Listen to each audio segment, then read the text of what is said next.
আসসালামু আলাইকুম দর্শক, জুলাই অভ্যুত্থানে জামাতের কোনো ভূমিকা ছিল না। জামাত আওয়ামী লীগের দালালি করেছে। না দর্শক, এটি আমার কথা নয়, এটি বলেছে চরমনার পীর ফয়জুল করিম। এদিকে জামাতের এক কর্মী ফয়জুল করিমের বক্তব্যের পাল্টা জবাব দিলেন। দর্শক, বিস্তারিত থাকছে পুরো ভিডিও জুড়ে। পুরো ভিডিওটি দেখলেই সবকিছু বুঝতে পারবেন ইনশাল্লাহ। সম্পূর্ণ ভিডিওটি দেখার জন্য সকলের কাছে বিনীতভাবে অনুরোধ রইল। তো দর্শক, চলুন বিস্তারিত দেখে আসি। আবার শুনলাম জামাত বলে যে আন্দোলনের মাস্টারমাইন্ড আমরা। আমি তো মনে করি জুলাই বিপ্লবের আগে শফিক সাহেবকে এদেশের মানুষ ভালো মতো চিনতই না। এইটাই বাস্তবতা। ওনাকে ভালো মতো চিনতেন না, উনি বের হতে পারতেন না। আমাকে দেখাতে পারবেন না জামাতের কোন লিডার কোন মিছিলের সম্মুখে ছিল, আন্দোলনের সম্মুখে ছিল, এমনকি শিবিরের কেউ সামনে ছিল। একটা ছবি আমাকে দেখান। যদি আন্দোলন সাকসেস না হইতো তাহলে তাদের বের হওয়ার হাজারো পথ ছিল। এরা আওয়ামী লীগকে বলতো এর সাথে আমরা সম্পৃক্ত না, আমরা আপনাদের পক্ষে ছিলাম, আমরা আন্দোলনে ছিলাম না। শুধু কি তাই, আজকে জুলাই বিপ্লব নিয়ে অনেকে বহু সুন্দর বক্তব্য দেন, অথচ আমরা দেখেছি 3 তারিখ 4 তারিখ আওয়ামী লীগের সাথে তারা বৈঠক করেছে। সেই ছবি আমাদের কাছে আছে। ইসলামী আন্দোলন বাংলাদেশে একমাত্র রাজনৈতিক দল যারা গোপনে কারোর সাথে হাতাহাত করে বা গোপনে কারোর সাথে কন্ট্যাক্ট করে আন্দোলন করে নাই। তারা রাজপথে সশরীরে উপস্থিত হয়ে আন্দোলন করেছে। সবার বাঁচার পথ ছিল, কিন্তু আমাদের বাঁচার কোনো পথ ছিল না। আপনারা বলেন কি বাঁচার পথ ছিল? আপনি দেখুন, তখনকার জমানার আওয়ামী লীগের বিরুদ্ধে আমি যে বক্তৃতা করেছি, সেই বক্তৃতাগুলো শুনেন। আমরা স্পষ্ট বলেছিলাম আমাদের ফয়সালা হবে রাজপথে, এসি রুমে আমাদের কোনো ফয়সালা হবে না। বাংলাদেশের ভিতরে বিশেষ করে উল্লেখযোগ্য একটা বাইরে সেই নাম দিয়েছে ইসলাম। আর পা হইতে মাথা পর্যন্ত সব মিথ্যা ভরা। পরিষ্কার ভালো করে জেনে রাখেন, এরা আল্লাহর হাবিবের উম্মতের দলভুক্ত না। আল্লাহ রাব্বুল আলামিন এদের কাছে যাইতে নিষেধ করছেন। শুধু তাই না, ভালো করে বসতে হবে, এদের ধ্বংস অনিবার্য, নিঃসন্দেহে কোনো সন্দেহ নাই। ঠিক কিনা? ওদিকে লম্বা আলোচনা আমি বেশি যাব না, আমি সক্ষম বলতেছি। আল্লাহ রাব্বুল আলামিন সম্পর্ক রাখতে বলছেন সত্যবাদীদের সঙ্গে, সম্পর্ক রাখতে বলছেন সত্যবাদীদের সঙ্গে, সম্পর্ক রাখতে বলছেন সত্যবাদীদের সঙ্গে, সংস্পর্শে যাইতে বলছেন সত্যবাদীদের সংস্পর্শে, নট মিথ্যাবাদী। মিথ্যাবাদীদের কাছে না। কে মানবেন কে মানবেন না ওইটা আমাদের বিষয় না। যার থেকে মিথ্যা প্রকাশিত হয় ওর থেকে হাদিস রাওয়াত গ্রহণ বর্ণনা করা জায়েজ নাই, গ্রহণ করা জায়েজ নাই। যার থেকে মিথ্যা প্রমাণিত যে মিথ্যুক, তাহলে ওর থেকে হাদিসও গ্রহণ করা যায় না, ওর থেকে সাক্ষীও নেওয়া যায় না। আল কিযবু ইউহলিক, হাদিসের মধ্যে রাসূলুল্লাহ সাল্লাল্লাহু আলাইহি ওয়াসাল্লাম বলেছেন মিথ্যাবাদী ধ্বংসপ্রাপ্ত, ওর ধ্বংস অনিবার্য। এরপরে মুনাফিকের কথা শুনছেন, চিহ্ন আলামত জানি কয়টা?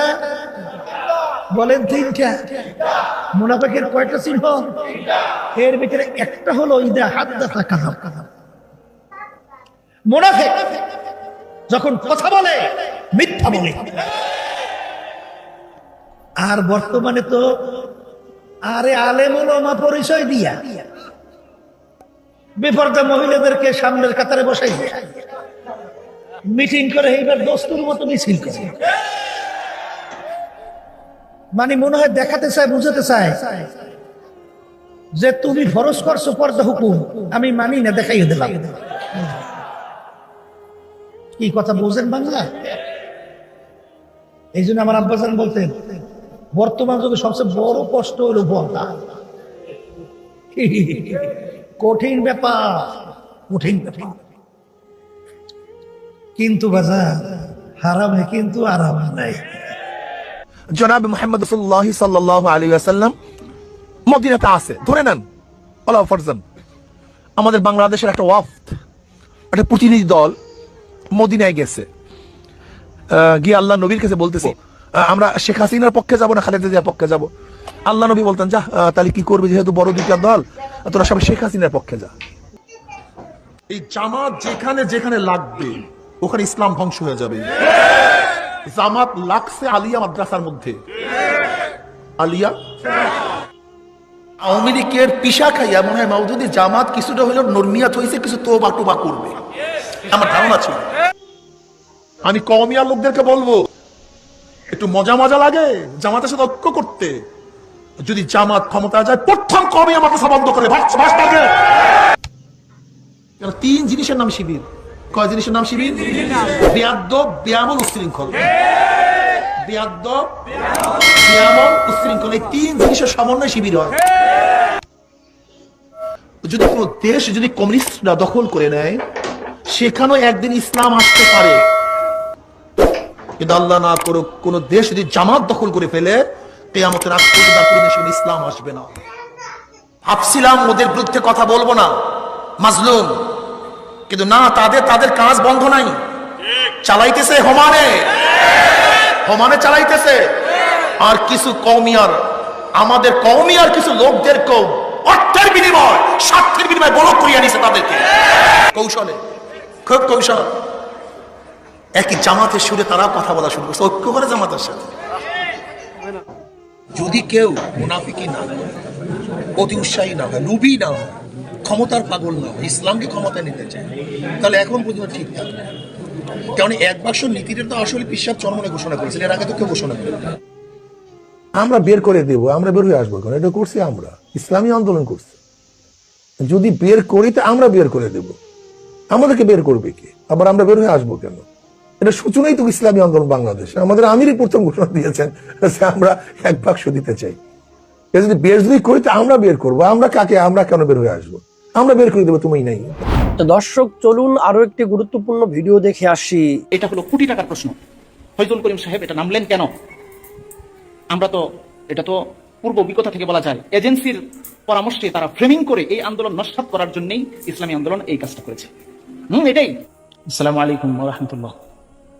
বিএনপির মহাসচিব জনাব মির্জা ফখরুল ইসলাম আলমগীর তিনি জুলাই আন্দোলনের সময় বলেছিলেন এই আন্দোলনের সাথে বিএনপির কোনো সম্পৃক্ততা নেই। এই বক্তব্য নিয়ে ব্যাপক ট্রল হয়, আপনাদের নিশ্চয়ই মনে আছে। বাস্তবিক কি বিএনপির সাথে জুলাই আন্দোলনের কোনো সম্পৃক্ততা ছিল না? যদি নাই থাকে তাহলে আন্দোলন করলো কারা? বিএনপির এত নেতাকর্মী শহীদ হইল, কেন শহীদ হইল? তারা কি বিএনপি ছেড়ে দিয়েছিল? ঘটনা কি? এই আন্দোলনের সাথে বিএনপি যেমন সম্পৃক্ত ছিল, জামাত ছিল, বাংলাদেশ খেলাফত মজলিস ছিল, ইসলামী আন্দোলনও তাদের তৃণমূলের কর্মীরা ছিল, আন্তরিকভাবেই ছিল বলে বিশ্বাস করি। কিন্তু প্রশ্ন হইল, ইসলামী আন্দোলনের সেকেন্ড প্রধান নেতা মাওলানা ফয়জুল করিম তিনি সদল বলে ব্যানার নিয়ে মাঠে নেমেছেন। এই মাঠে নামার বিষয়টা প্রশ্নবিদ্ধ, ব্যানার নিয়ে মাঠে নামার বিষয়টা প্রশ্নবিদ্ধ। কেন? আমরা জানি, স্পষ্টই জানি, তার দলিল না থাকলেও কিছু বিষয় প্রসিদ্ধ থাকে, দলিল না থাকলেও কিছু বিষয় মানুষের কাছে আলোচিত থাকে। সেটা হলো ইসলামী আন্দোলন এটা এজেন্সি নির্ভর দল। এজেন্সি তাদেরকে যেই নির্দেশনা দিত সেই নির্দেশনা তারা বাস্তবায়ন করত। 17 বছর পর্যন্ত তারা আওয়ামী লীগের যেই কাজটার সুবিধা তারা সেই সিদ্ধান্ত গ্রহণ করেছে। আওয়ামী লীগের জন্য যেটা নিরাপদ তারা ওই ব্যবস্থাপনা গ্রহণ করেছে। এটা তো নতুন কিছু না, এটা পুরাতন কথা। ইসলামী আন্দোলন শুধু নয়, বরং প্রত্যেকটা রাজনৈতিক দলের প্রতি সমন্বয়কদের নাহিদ আসিফ, সার্জিস নাসিরদের অনুরোধ ছিল কেউ যেন সর্বোচ্চ নেতা পর্যায়ের যারা আওয়ামী লীগ বিরোধী হিসাবে পরিচিত তারা যেন মাঠে নামে এবং ব্যানার যেন সামনে না আসে।